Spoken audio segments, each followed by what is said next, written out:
Good morning to our friends in the Philippines. Hello, world. Greetings from both of us from Chicago, Lina and Carmena.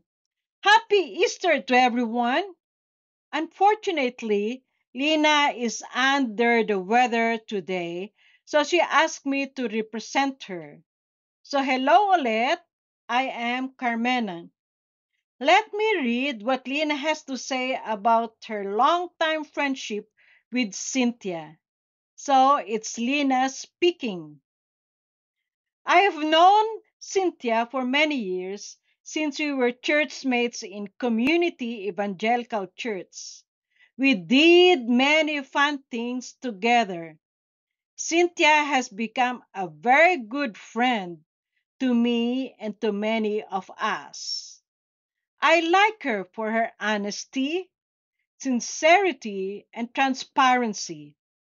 Being such a person, I can be myself and can easily open up to her.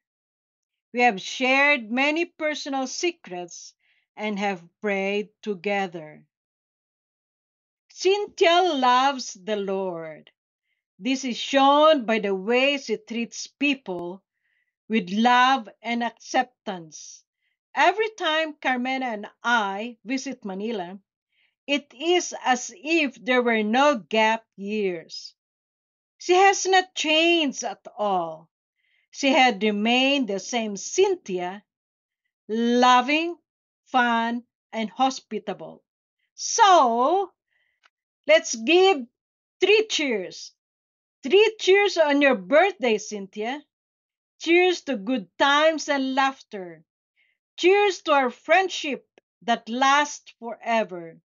Cheers to good health and continue to be a blessing to many. Wishing you happiness and joy with your family now and the years to come. Happy birthday! We love you.